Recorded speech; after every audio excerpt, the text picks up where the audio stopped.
I'm Tiger Height, and I'm here to make WWE Smackdown and Pro Wrestling Majestic again. This felt like a totally different Smackdown. It felt refreshed. It felt interesting. I can't quite put my finger on it, but something here just felt nice. Like I said, it just felt good. It felt different. And I think that's kind of what Smackdown needed. Personally, it was getting a little stale, but 2 million views and huge demos a week.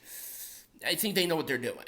We kicked off with John Cena coming out talking about Bloodline, but really before he said anything, truly said anything other than pandering to the crowd, out comes Roman Reigns. For the first time in, I feel like a month, maybe two, he has returned. To what I've been hearing through the grapevine is that he was dealing with some injuries from WrestleMania and all of that, but obviously he's working a lighter schedule, so it was something we didn't necessarily notice. It's good seeing him back. He still feels like a big star. All well and good. And they had a back and forth. They were talking for a while, and Jimmy Uso tried to attack, but it didn't work. LA Knight came out, setting up the main event with Solo Sikoa versus LA Knight. I liked the segment. I'm going to give it a full thumbs up. Up next was Pretty Deadly returning with the Brawling Brutes. Interesting, kind of weird, but goddamn, I love Pretty Deadly. I don't know what it is with the team. They are so hokey, so, they feel like a cartoon. But then they actually compete in a match, and they're so damn fluid. I say it every time. These two have a chemistry that cannot be taught. This is a chemistry that just forms organically, and goddamn, they nailed this right on the head. They were pretty much my favorite things, even on NXT UK, even over Walter and Ilya. I watched it and it was great, but Pretty Deadly were just that different team. And to be honest with you, they have a good chemistry even with the Brawling Brutes. The match itself was fine. It was a perfectly acceptable match, a perfectly acceptable return, and it was a cheap shot kick and a roll-up before Pretty Deadly to win. I liked it. Orange Cassidy, thumbs up. Now they got to take this momentum and the hokiness to something maybe a little more titly, but we'll see where it goes. Up next was Bayley versus Zelina Vega. I like this match. I was absolutely shocked. They made this match literally during the show, and they got out there and just had a surprisingly good match. And I'm not saying that because they're women wrestlers. I'm saying because usually an out-of-nowhere match tends to be kind of a messy, out-of-nowhere situation where I'm like, it was there. This felt like it was a perfectly incorporated, promoted match in the show. And it was a roast plan for the win. There was going to be a post-match until Charlotte Flair came out.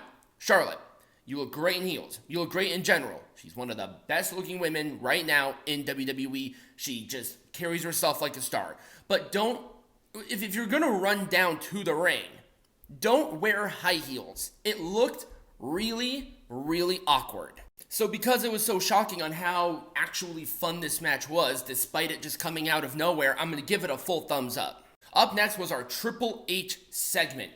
He basically went out there, told Adam Pearce that he was doing a great job and he was getting promoted to the general manager of Raw. But before Nick Aldis, former NWA World Heavyweight Champion, came out, Dominic Mysterio interrupted, and the boos were mega heat. And here's the thing, people are like, oh, Triple H has to be lying about them piping in the noise. Have you seen the videos of people that are actually in the building when Dominic Mysterio tries to talk? Have you seen those?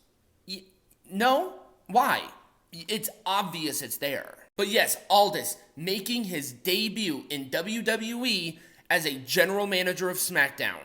Why a general manager and not a competitor? I don't know. But he has the gift of gab, and I think we are going to be incredibly satisfied with his performance here. And who knows, maybe he will wrestle a match or two. Maybe he's done with in-ring competition. What else does he have to do? I think this is a perfectly acceptable spot for him. He looks like a general manager, and he essentially said that, hey, Jey Uso went to Raw, so SmackDown needs a person, and out comes Kevin Owens. Breaking up Kevin Owens and Sami Zayn, essentially. And I thank God.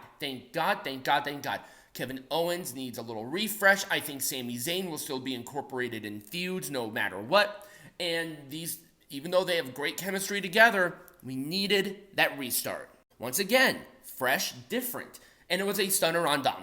Great. I liked the heat. I liked everything about this. Dominic continues to be just that. I just can't believe how great he's doing as a heel. He just has that natural heel charisma. That's fantastic. He's a geek, but he does it, and it's awesome, and this whole thing gets a full thumbs up. Now, the match was a good match. Don't get me wrong. It was a fun match, but why? You have A-Town Down Under, picking up wins, gaining momentum, and I'm like, okay, maybe down the road, this will be great. They didn't do that. They made this tag team title match now. Cody Rhodes, Jey Uso versus A-Town Down Under. I liked the match, but my problem here is when they did it. Could you have waited a month? Could you have waited 2? Could you have had a surprise? Or hey, maybe a rivalry. Maybe they're bad-mouthing Cody and Jey. Something. But no, they just had the match. Crossroads for the win. I'm going to give it a full thumbs up no matter what because of the ending. It would have been an Orange Cassidy thumbs up close to a full. But we had the Bloodline come out as Jey and Cody were leaving. Awesome. Simply awesome. Reigns had a problem with Jey holding the tag team champions with somebody other than Jimmy. Jimmy had a problem with it too. They had this climax right here, the stare down of Cody and Roman. There you go. Perfect, perfect, perfect. It just worked so well. And in our main event, we have Solo Sikoa and LA Knight. Yeah, what a fun main event. They're putting LA Knight on the pedestal. They're doing it. He was in the segment at the beginning of the show, which I, for some reason, neglected to say. And that's what set this up. Roman and LA will most likely have their match in November. But that's great.